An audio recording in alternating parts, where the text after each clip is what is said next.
If you put a 20-year-old kid into any of these rooms and you're sitting with a bunch of 40-year-old real businessmen out there playing real business politics, being a wolf out there, like they're bound to experience an exponential growth like never before.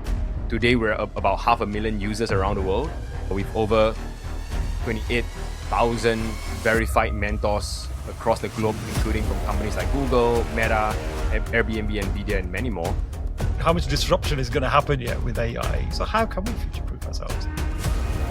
It's an interesting question. The biggest thing that I've learned from these people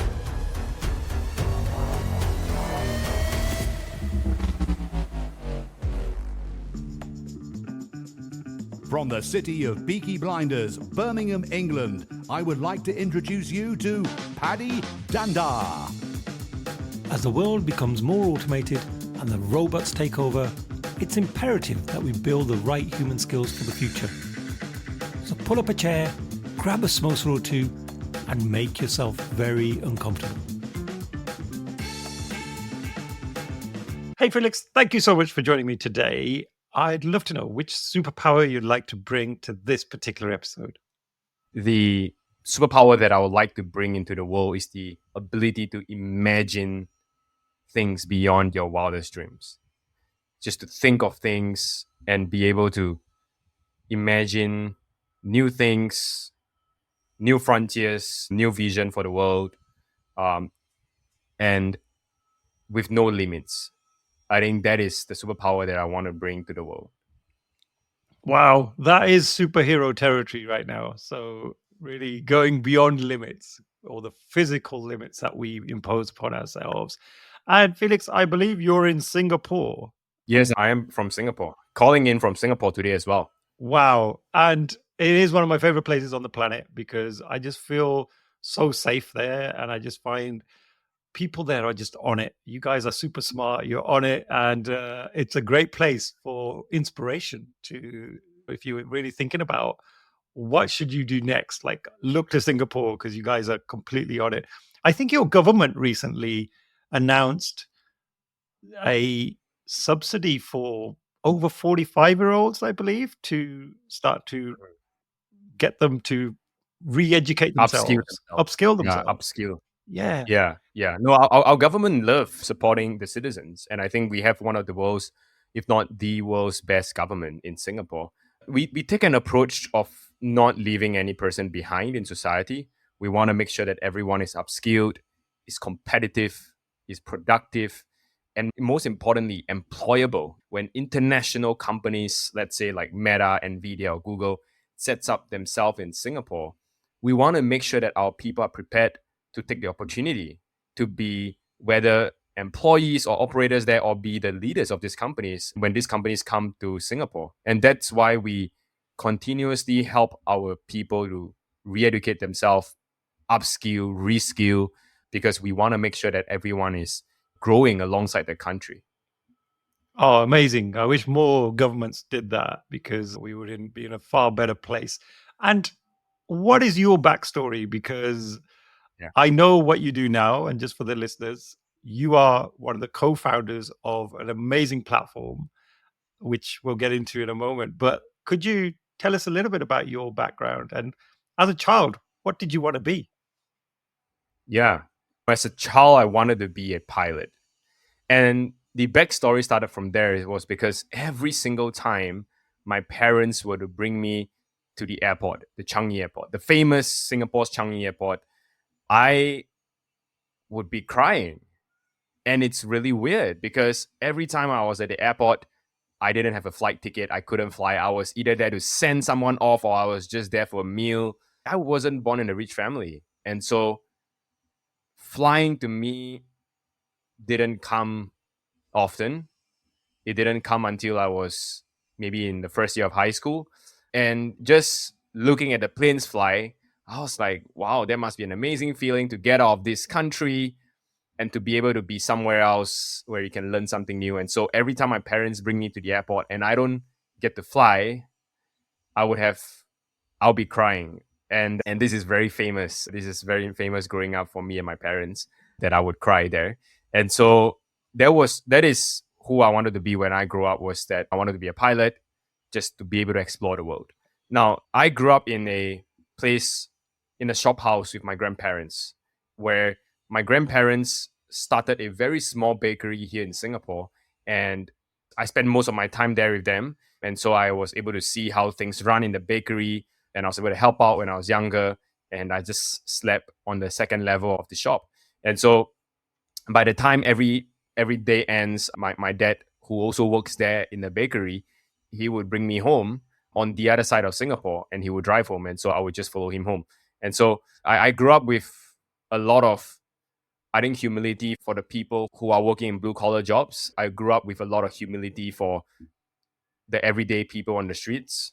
And that is why a lot of work that I do today and the way I speak, the people that I hang out with, there's a lot of beauty in that. There's beauty in just fighting for the everyday people in streets and not forgetting where you come from. And so that was my upbringing. And since I was young, I've always been very entrepreneurial. So I started my first company when I was 17 years old. And by the time I was, I would say maybe 20, 21 years old, I had sold my first company alongside my brother. We had started a company, and then we sold that company, was acquired. And that was when I graduated. And then I spent 2 years in the military service, and I spent 2 years in the army. I came out, had my first job, and then I started ADPList about a year and a half in. And so it's been about 4 years now, 3.5 years now since ADPList started. So that's my backstory and the way I grew up and everything else. Wow. Like, my kids live with their grandparents. Like, my parents live with us. And I was listening to someone the other day on a podcast, and they were showing some research that grandparents that are with their grandkids tend to live longer than those grandparents that don't have their grandkids with them. And I found that remarkable, but it resonates because I think it just gives them so much more joy. And it's so nice to hear you talk about your journey and your grandparents, that kind of closeness that you had, which is absolutely great. And then you said you were acquired by the time you graduated. Like tell me about that experience. How does someone so young get to that point and just go, let's get acquired and I'm going to go to my next chapter? Like, that's a big deal, right? Yeah, for sure. It wasn't acquired for like a huge amount of money, but I think it was quite an experience for a 20-year-old kid. So here's the story. My brother and I, we started this company called PackDad, this product where, you know, the goal of that product was simply to help people plan itinerary for their travel. And so we thought that travel planning was really bad, and folks had to use Google spreadsheet and everything to plan and coordinate. It's just a mess. And we thought we could create a product to simplify this whole process. And we were right. We created a product. We hustled. Man, that was quite a 3 years. I'll tell you, that was quite a 3 years because so many things happened in that 3 years. And by the end of it, we had to go to the military service. And so I joined a pitch competition, and while I was pitching, someone came up to us and said, wow, you guys are doing some really amazing work. Why not? I'd love to fly you to Indonesia and discuss how we can work together. And at that point, I didn't know it was going to be an acquisition or anything. I just thought it was going to be a partnership. But it was a great opportunity nonetheless. And so I decided to say, yes, I've never been to Indonesia. They were paying for the flights and everything else. So I was like, why not? It's just 2 hours flight away. So I went there. I had a few meetings with them back and forth. And they decided that they wanted to acquire us. And there was that. We signed the papers and everything. And it was a great, I think, experience through. And I had to stay with them for, I think, the next 6 months to follow through the deal, work with them and everything else. That was, I think that is the part of my life where I matured the most, because the learning curve of that, if you put a 20-year-old kid into any of these rooms without their parents, without friends, without mentors or anything, and you're sitting with a bunch of 40-year-old real businessmen out there playing real business politics, being a wolf out there, like, you put a 20-year-old kid into that room, like, they're bound to experience an exponential growth like never before. And I'll tell you that by the end of the 6 months, when I walk out there, I was literally a different person. I could tell you I was literally a different person in both good and bad ways. So that was the whole experience. It's been about 6 years since then. It's still etched into my mind very deeply. And it sounds like that laid the foundation to ADP List, because the nature of that business is very much around mentorship and support for other people. Could you just tell the listeners a little bit about what the platform is, and then we'll get into your journey there? Because again, you've had some incredible success in terms of the growth of that platform. I think ADPList is a very accidental company, right? I never wanted to start another company, at least during this phase of my life where, I'm still not married and there's still so much things for me to learn and grow. I'm still young, and obviously people will be like, yeah, you're young, exactly why you should start a company. But I had already started one when I was in high school, and so I decided that for the next 5 years after my military service, I would just dedicate myself to work for companies and leaders that I respect, just to learn their process, just to learn the way they think, how they manage people, how they deal with office people, whatever, people management. And so I wanted to see that, because that I felt was going to be important for me. But I'll tell you something, Paddy, is that in my heart and mind, there was no doubt I was going to start something again. There was zero doubt about it. And that was why I set out to say the next 5 or 6 years, I wanted to acquire these skills, because I knew I was going to need them someday. But as life would happen, ADPList happened earlier than I thought. We're on a mission. For those who don't know ADPList, we're on a mission to help every person unlock their human potential by bringing shared knowledge and inspiration to everyone. And how we do that is through a platform that allows and facilitate one-to-one mentorship. So you could go on ADPList for free, and you could book someone and have a video call completely for free. And so the story of how we started this, today we're about 500,000 users around the world, with over 28,000 verified mentors across the globe, including from companies like Google, Meta, Airbnb, Nvidia, and many more. And the story of how we started was really when pandemic hit, a lot of people were laid off from their jobs. Now, I was in my good job back then, and so I was like, yeah, I'm going to continue doing what I'm doing.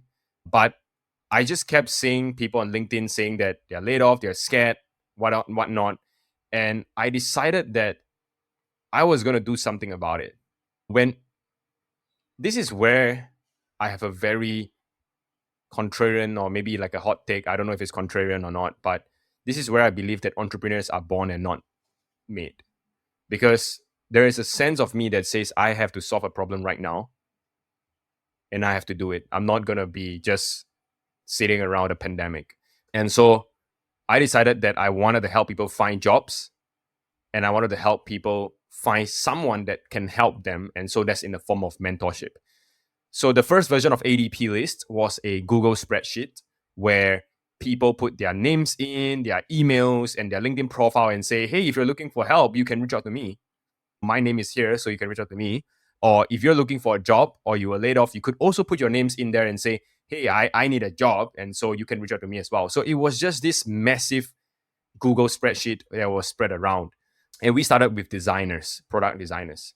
And so that was just a side project. It was a side gig. It was just out of my instinct to help people. And it went viral. The designers love it. They wanted to help each other as well.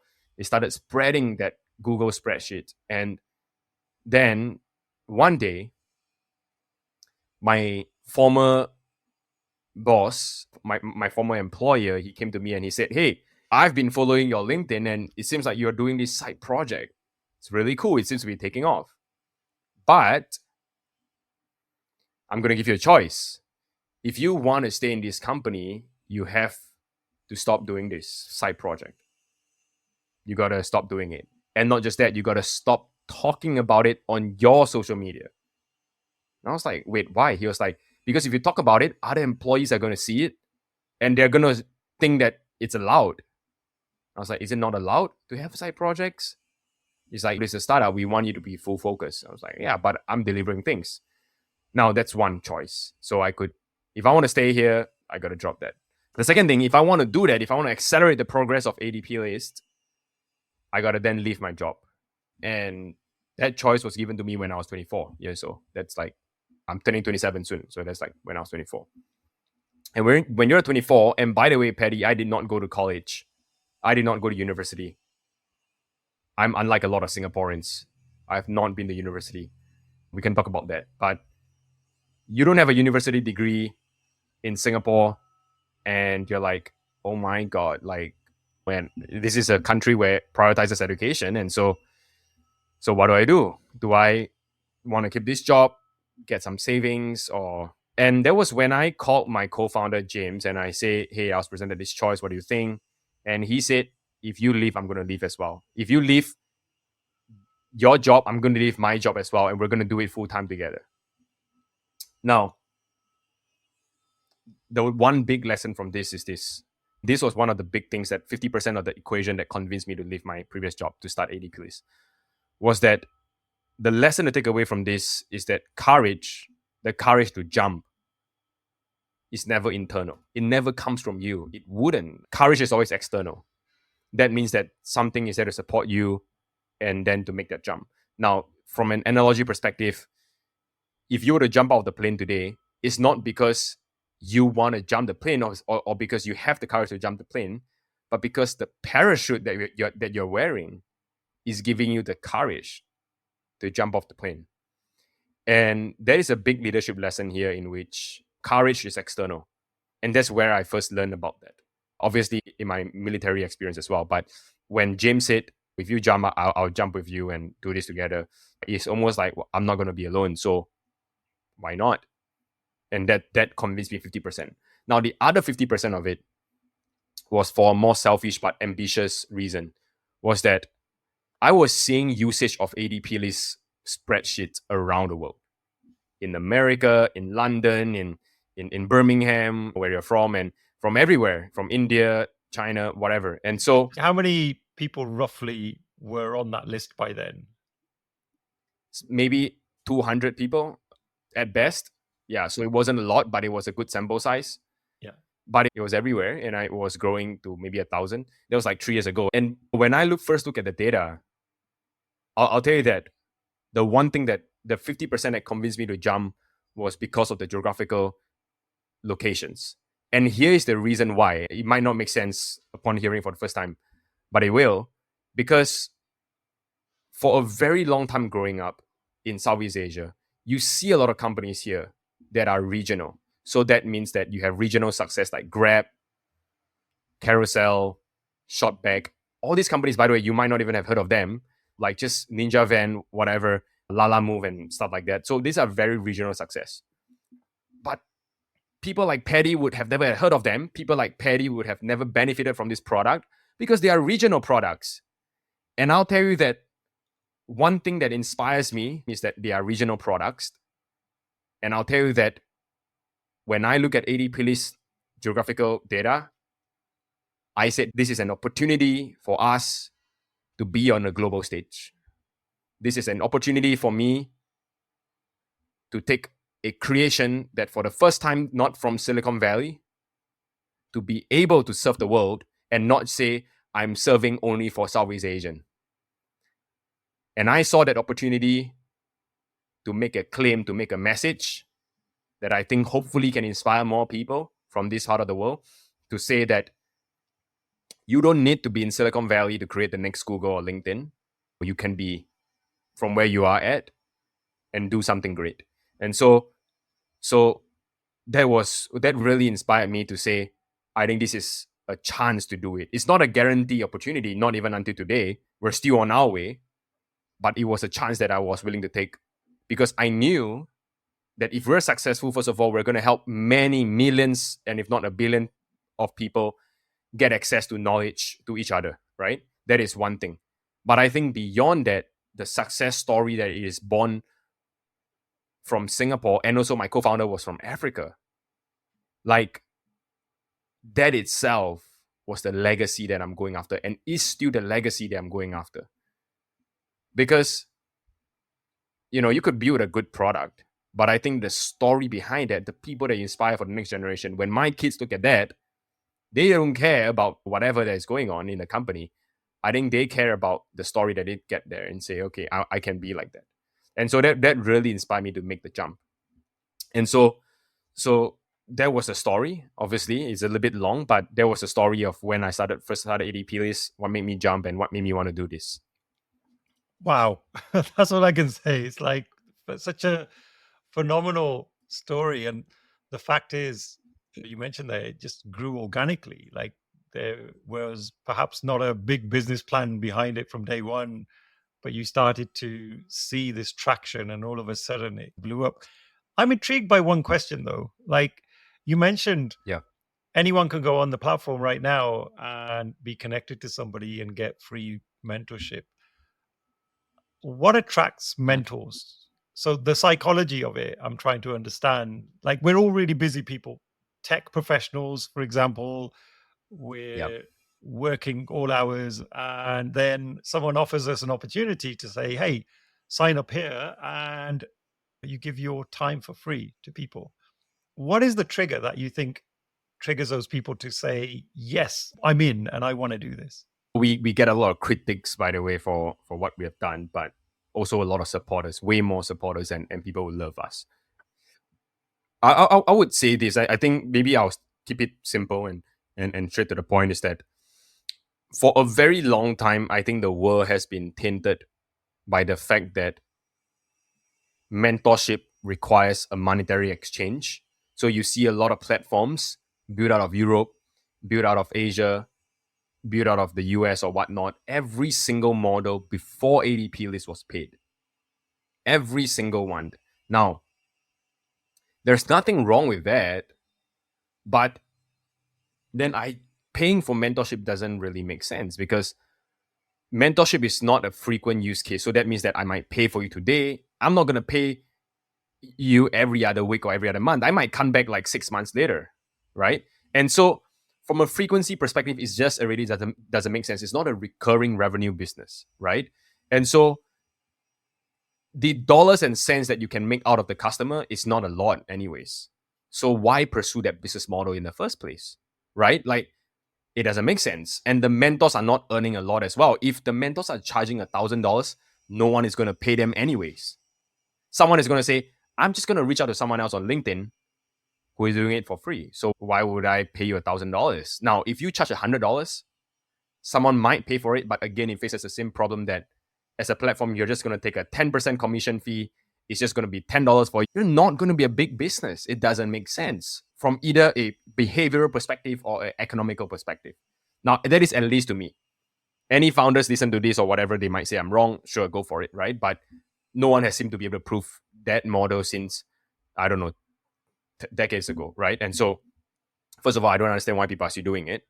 Now, the business model that obviously we, to the point of why people do it for free first, is that if you look at the world's best product and the products that change the world, it's always grounded into a certain type of organic behavior that is already happening.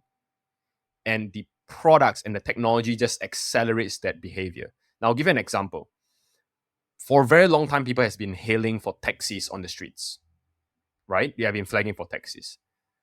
Now, Uber didn't invent something new of taxis. Taxis were already there. Now, what Uber invented was a way to trust, but was a way of convenience and ease. They used technology to accelerate that organic behavior that was already happening. Now, if you look at many different products, like the need to connect, the need to message on WhatsApp, through internet boom, whatever, a lot of it is through a certain level of organic behavior, a certain level of trend, and it got there. Now, paying for mentorship was never an organic behavior, to be clear. But what is an organic behavior is going on LinkedIn and asking if I can get advice from you, or can I just have a 15 minutes call with you? That is an organic behavior. Now, what ADPList accelerated was that we provided a platform for you to find all these people who were willing to contribute their time for free. And on the other side was a way for you to say, hey, I'm free on 30 minutes on a Friday. Just grab a time with me here on ADPList. And I don't charge, just grab a time because I'm free. Simply, I'm free. So the rationale for not charging is because it is how the world works. is not because we tried to change the world. It's just that we made a certain organic behavior a lot more obvious to people, a lot more obvious. And that is why every single podcast and interview that I go to, and you could listen to this, Paddy, by the way, people would ask me, why would mentors do it for free? Even in every single meetings that I go to, is because we have shown the world what the world truly is, and we accelerated that. We made it obvious. And people still don't understand that because they don't understand the mindset of the world. Now, similarly for Uber as well, whatever, it took a long time for people to truly understand that what they were accelerating. But that is only on hindsight after when they're successful. So I that is why people do it for free, was because they have already been doing it for free. We just simply made it easier, more convenient for them to set something up and say, I'm free on 30 minutes on Friday. Come and meet me for a session. So yeah, we're just accelerating an organic behavior. And then how do you make money? Because you've got to stay alive. Like, you've got to keep the lights on. The platform has a lot of investment. So what is the business model? And by the way, that was a bit of a flippant question, because I know as professionals and tech people, when someone comes up to you and says, hey, could I just get 5 minutes of your time? I would really love to pick your brains because I'm struggling with something. 9 times out of 10, most people would love to help, right? Because we're built that way. We want to help other people. It's usually time or other commitments that get in the way.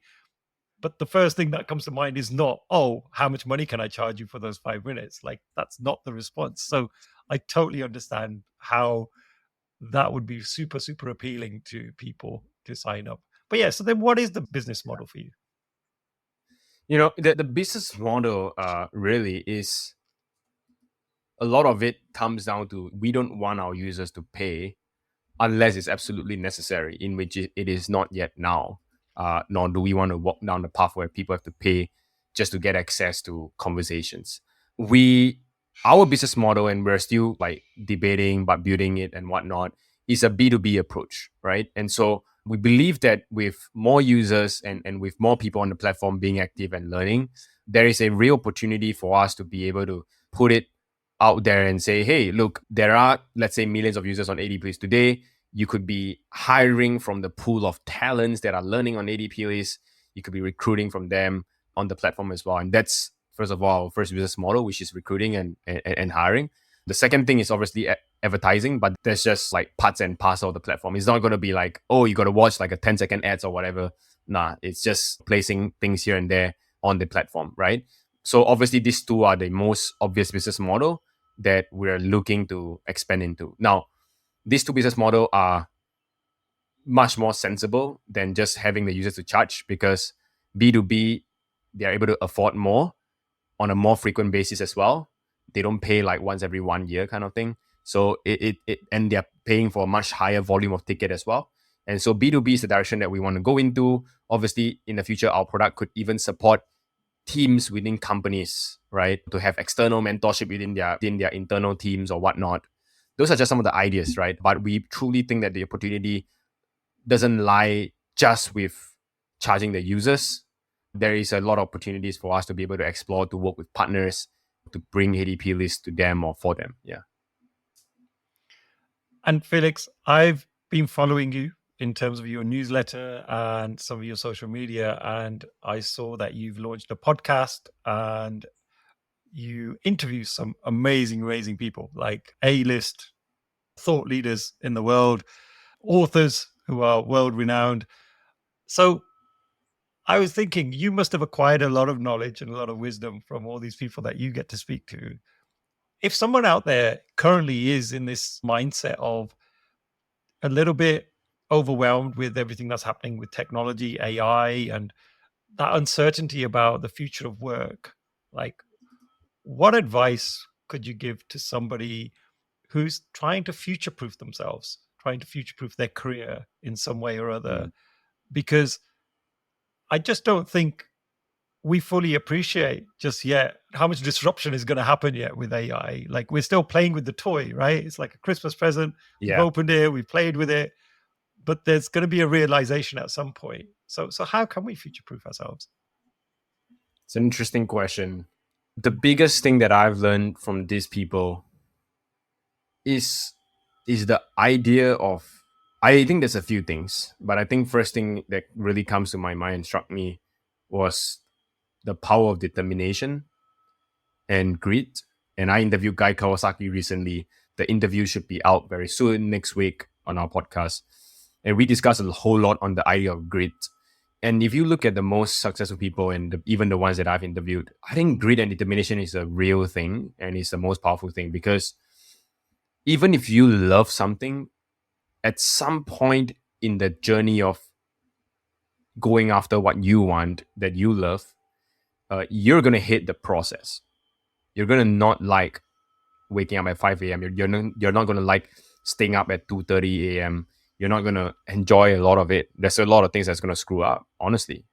After this podcast interview, I'm going to go and handle some screw ups as well. It's a day-to-day thing. And so determination is a real thing because it allows you to look at these things and say, I'm going to get through it and I'm going to live to fight another day for what I want, and allow you to see the light at the end of the tunnel. And so to me, that is so important. My ex-partner, my ex-girlfriend, gave me a book while I was in the military service. And this book, it's still sitting with me because it's such a good book. Not sure if anyone can see this. So this is basically by Dr. Viktor Franklin, and this is Man's Search for Meaning. And it is written by Dr. Viktor Franklin when he was in the concentration camp. And so a lot of people, they don't survive concentration camp because they starve to death or they lose hope. Most of TLDR is that most people lose hope, right? Most people lose hope. They don't see the light at the end of the tunnel. And it was so important for me to read this book, because like the military for me was a very tough experience, not physically, but rather mentally and emotionally. And so from what I've learned through different parts of my life and just interviewing these people, there's a level of grit and determination that goes into going after what you want. And I think you have to respect that. Give it, a level of credit to that. And I'll give an example. And I try to hang out with a lot of people like that rather than people who are just successful on paper. And I'll give an example. A friend of mine is swimming 10,000 kilometers in the name of cancer charity. And I'll be joining him for one of the swims that he's doing. I'm not going to do the whole thing. And I'm joining him for one of the swims. I think one is as a friend. Second, I love exercising. But the third thing is that I love being around people who has a level of determination and grit and who shows up consistently. And the reason why I want to be there and just alongside that, even though I don't swim that much, is just because to be able to witness that, to be able to be around that, I think is powerful. And not a lot of people do that. Like, think about how many people are around you who does things like that. And I don't believe that grit and determination, and that means that it shouldn't just be for your work. If you have grit and determination, and if you put in your best talents at your work, and outside of work, you don't have the same values, then, I have no respect for that. I have zero respect for that. And the reason why I say that is because it's a way of life. It's a way of life, and that is important. Which brings me to my second point of what I noticed is that excellence is not double standards. And what I mean is that these people are really good at one thing, but they could also be good at every other thing that they do. And that across different people, like Kobe Bryant is a really good basketball player, but he's an Oscar-winning writer.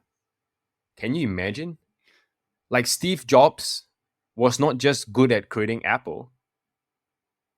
He helped funded and co-founded Pixar, which is today one of the world's largest animation studio in the world, most creative culture. Like, if you can do one thing right, you bet if you take the same hard work, determination, and everything to the next thing, you'll be able to achieve a level of excellence. And I just believe that level of excellence is not double standard. If someone is hardworking at work and they're lazy outside, they don't exercise, they just sit on the couch every day, I don't want to be around them, I'll be honest. Right? Like, and I'll give you a final story on this about myself, which is linking back to this, is that I used to be a scholar back in school. And that means that I was a top student in my class. I was really good at school. Now, besides that, I was also a national athlete. So that means that I competed for Singapore in sports as well, right? And I graduated my school as a valedictorian. I started my company, whatever, and so on and so forth. Now, if you look at the history of certain things that I do in my life, like excellence in this case is not a double standard. It's not a double standard. Like I could be an athlete, but I could also be the top in the class, and I could be who I am today and who I am tomorrow. Now, if you tell me that you're a good athlete and you really don't want to study or whatever, and you're not good at, like you're just double standarding the whole entire everything in life. So I have a very strict standards that I live to in life, a level of discipline. I don't expect everyone to live to that, but that is what I learned. What makes these people really who they are, for these two reasons. Phenomenal. I had no idea about Kobe Bryant. You mentioned about the basketball player, and I was like, oh wow, I had no idea. That's super amazing. So when do you think you'll retire? You're 27 now, Felix. You've got this amazing startup now that's doing amazingly well. Like, what's the plan? When are you thinking of getting onto that desert island in the middle of the sea and just retiring?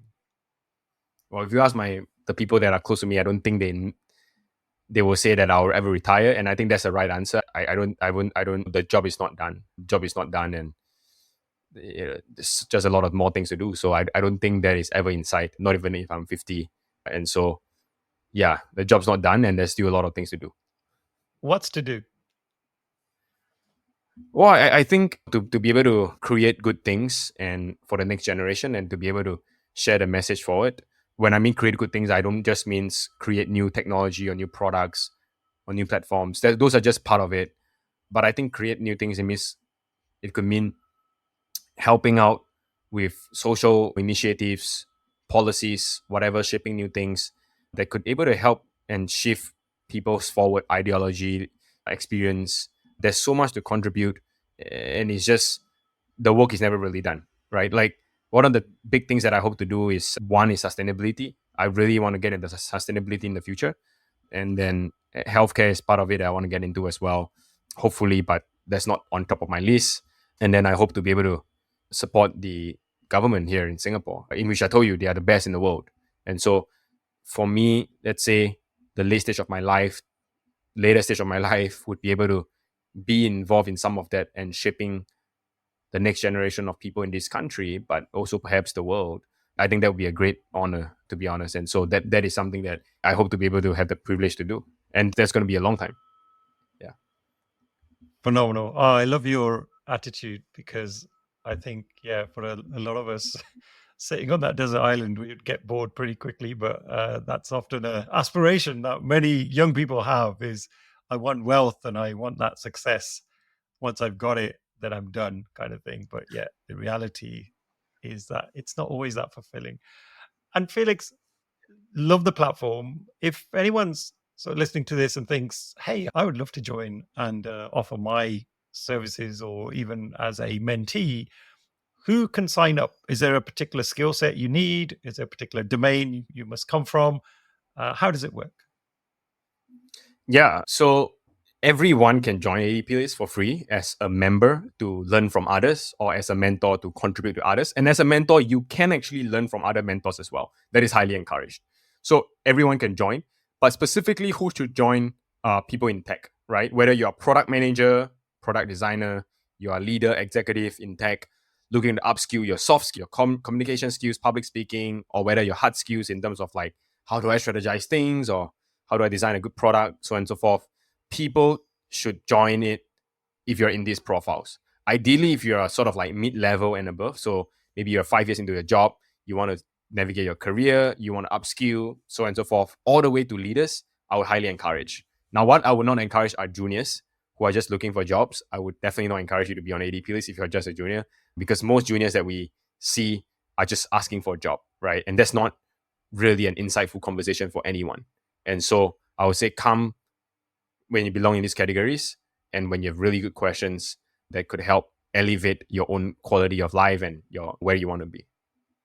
Oh, brilliant. And could you maybe share a quick story of someone who's joined the platform and has benefited from it? What sort of experience did they have, and how did it change them?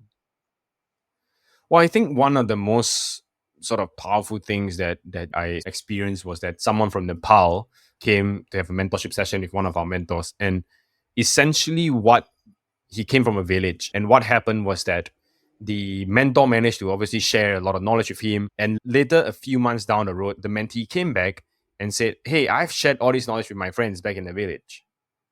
And that is a very powerful story, right? Because if you think about it, you're actually creating ripple effects as a mentor.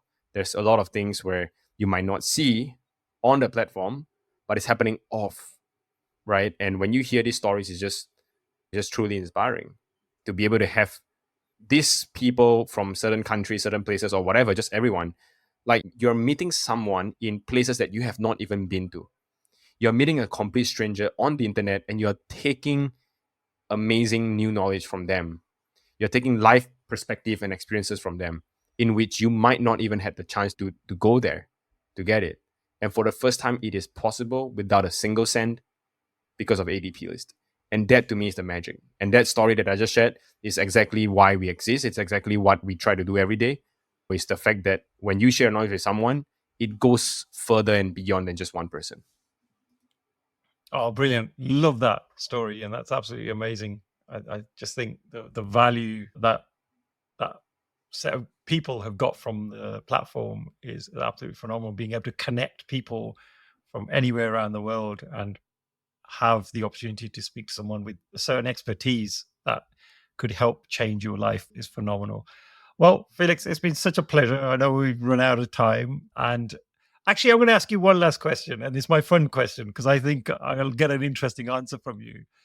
So Sure. if you could have any superpower to abolish something in the world of work, and we'll do it for 24 hours because we're tech people. We like to do trials, right? We don't want to go too big on this. What would that be for you? I think it would be I would abolish the ability to overthink things, right? Because too many people just overthink a lot of things, and it's just not healthy. I think a level of thinking is great, so I wouldn't abolish that. That should always be there. But if it crosses a line of overthinking, I think that's problematic, whether it be in your personal or professional life. And that I think it's one thing that you should abolish, because when you stop overthinking, you start doing. Then I think that's what I want to drive. So it just reminded me very quickly, Felix, that of my situation when I proposed to my wife. I met her literally for the first time, and within 4 hours, I proposed to her. So I think I took your advice literally at that point in time. And we've been married for like 20 plus years now, and we got 2 wonderful kids. So I certainly wasn't overthinking things then, but looking back on it, maybe I should have thought a bit longer. 4 hours? 4 hours. Yeah. Man, she said yes? She said yes? She said nothing right there and then. And she was just so surprised. And I just thought I'd blown it. Like, what an idiot. Why did I rush? And why did I jump the gun? But then as I drove back home, because it was like a 3 to 4 hour drive back home, when I got back home, and we didn't have WhatsApp then, we had the traditional SMS messaging. And about 9 p.m. that evening, my phone pinged and she said something like, "Yeah, okay then," or something like that. It was like, "Yeah, go on then, we might as well." So yeah. That is insane. I would never have thought of that. 4 hours? Man, you must be really sure of who you wanted, what are the qualities, and she met every one of those, and that, like, it just makes sense for everyone. Like, 4 hours, that I have never heard of this. So man, I'm glad it worked out. I'm glad it's been 20 over years, like, and it worked out. Like, oh I no, would never have expected. Thank you. I'm so glad too. But it was, I don't know, if someone asked me to do it again, I'd probably be like, no way, why would you do that? Like, if my own kids said that to me, I'd be like, don't be stupid. You need to get to know. You would not advise. You would not advise that. But I don't know, Felix. You just sometimes get this aura and this positive energy, like, oh, there's a connection that you just feel good with people. Like with you, I feel like I could be, I don't know, out and about, and you and I could have a drink and we'd have a great time. Like, I feel that connection, right? And you just find that with some people. And I guess then with other people, you have that deeper connection around romance and all the rest of it, right? But I don't know. I can't explain it. And you just know that when you feel that. So Yeah. this is that honestly, wow, what a great story. I feel like you should tell that a lot more. Yeah. It reminded me when you was like, don't overthink things. I was like, oh my God, I literally took his advice like 25 years You ago. take that too literally, but yes, it worked out for you. There we go. Oh, Felix, it's been such a pleasure speaking to you. And I know you're a busy man. And I do want to say, just for the record, like, you are super busy. And yet, when I reached out to you, you were so nice and you came back and you were like, hey, Paddy, of course, like, let's do this. And I do really appreciate that because, hey, I'm not an A-lister. I'm not like someone out there who's got millions of followers and all the rest of it. And you could quite easily have said, you know what, I'm too busy. But true to your word. So thank you so much. I really do appreciate your time. Oh, thanks so much for having me, Paddy. We're all just trying to make it out here, and if there's anything that I can lend a helping hand, I'll always be there. So thank you. It's the end of another episode. Thank you so much for listening. Please do connect with me via LinkedIn and drop me a message and let me know your favorite takeaways from the episode. Also, don't forget to subscribe to the Superpower School newsletter so that you can be notified of all future episodes. Simply visit the website www.superpowers.school. Thank you once again.